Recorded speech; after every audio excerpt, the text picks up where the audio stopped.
नमस्कार मित्रांनो, तुम्हा सर्वांचं स्वागत आहे आपल्या नवीन एका व्लॉगमध्ये. तर मित्रांनो, आता माझी जस्ट अंघोळ झालेली आहे आणि मी आज जाणार आहे माझ्या बाईकचं इन्शुरन्स करायला आणि ते इथून 10 किलोमीटर दूर फक्त बाईकचं इन्शुरन्स करायला. अ, ती तुम्ही म्हणत असाल फक्त बाईकचं इन्शुरन्स करायला 10 किलोमीटर दूर का? तर तिथं माझं मित्राचं दुकान आहे. त्याची मोबाईल ॲक्सेसरीजची दुकान आहे आणि प्लस मल्टी सर्व्हिसेसचे पण तो कामं करतोय. तर म्हटलंय की मग मी त्याच्याकडूनच करून घेऊयात. तर आता एकदा जेवायला झाले का विचारूया ताईला. आई, आई, जेवायला झाले? काय करत आहेस? इडली करत आहेस? किती वेळ लागते आणखी? अर्धा तास लागेल. मला बाहेर जायचंय. मी दुपारून येईल ना पुन्हा वापस घरी. हम्म.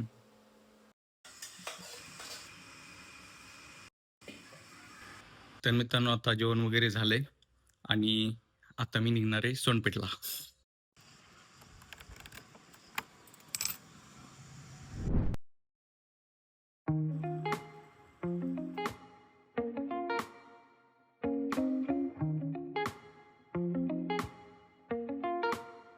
मी आता सोनपेठ येथे पोहोचलोय आणि आल्या आल्या त्याला फोन केला, कारण दुकान तर काय बंदच दिसायली आणखीन.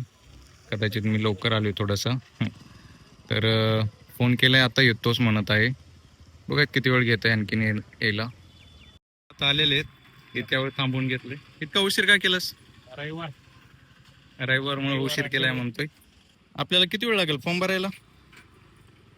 आपलं इन्शुरन्स आहे ना गाडीचं हा, इथं 15 ते 20 मिनिटं. 15 ते 20 मिनिट. तर ही आहे आमच्या मित्राची दुकान. यानं छोटीशीच केलाय, पण पूर्ण सामान वगैरे भरून ठेवलाय, सगळ्या ॲक्सेसरीज वगैरे. आणि विशेष म्हणजे मोबाईलची ॲक्सेसरीज तर आहेच, पण हे ऑनलाईन मल्टी सर्व्हिसेसचे पण कामं करतंय आणि थंड पिण्यासाठी पलीकड फ्रीज पण ठेवलाय. सगळी सुविधा केली आहे पट्ट्याने. स्वतःचे दुकान असले की ते पाणी लावून घासायला लागतंय. तेच पट्ट्या दुसरीकडे कुठे कामाला असतं तर एवढे मन लावून कधीच काम केलं नसतं.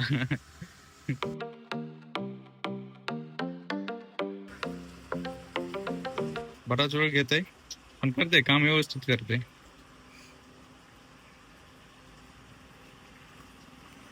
आणि ही इकडे एक मस्त सोय केलाय ना उन्हाळ्यामध्ये बसायला. गिरायक वगैरे आले तर मस्त थंडगार आहे. बाकी दुकान तर मस्त केलाय. दुसरे कोणते कामं घेतोस आणखीन? 4 व्हीलर 2 व्हीलर इन्शुरन्स, हा, हेल्थ इन्शुरन्स, सर्व प्रकारचे इन्शुरन्स. समज कोणी व्हॉट्सअपवर वगैरे कॉन्टॅक्ट केला वगैरे, व्हॉट्सअपवर घेतो ते. व्हॉट्सअपवर काय डॉक्युमेंट पाठवावे लागते? हेल्थ इन्शुरन्स साठी आधार कार्ड टाकलं तरी चालेल. जर 4 व्हीलरचं इन्शुरन्स किंवा बाईकचं इन्शुरन्स जर असेल आधार कार्ड, पॅन कार्ड आणि आरसी बुक लागेल. बरं, त्यांचा थंब वगैरे काय OTP वगैरे काय लागते? थंब वगैरे नाही. 4 व्हीलर जर असेल तर इन्स्पेक्शन त्यांनी जरी केलं तरी चालतंय. 4 व्हीलरचं? फुल इन्शुरन्स साठी इन्स्पेक्शन करावं लागतं. बरं, इन्शुरन्स ते कोणी करून घ्यायचं, कोणाकडून? का स्वतः पण तयार करता येते. लिंक टाकतो आम्ही, हा, स्वतः केलं तरी चालतंय. जर गाडी घेऊन इथं आलात तर आम्ही पण करून देतो. आता सगळा फॉर्म भरून झालेला आहे आणि फक्त प्रिंट काढायची राहिली आहे. तर प्रिंट सोडत आहे तो. फॉर्म तर भरून झालाय. मित्रांनो, तुम्हाला पण जर काही फॉर्म वगैरे भरायचा असेल तर तुम्हाला डिस्क्रिप्शन मध्ये दिलेल्या नंबरवर तुम्ही संपर्क साधा. तर मित्रांनो, माझं इथलं सर्व काम आवरलेलं आहे आणि मी आता वापस जाणार आहे सिरसाला. तर मित्रांनो, व्हिडिओ जर आवडला असेल तर व्हिडिओला लाईक, शेअर आणि सबस्क्राईब करा.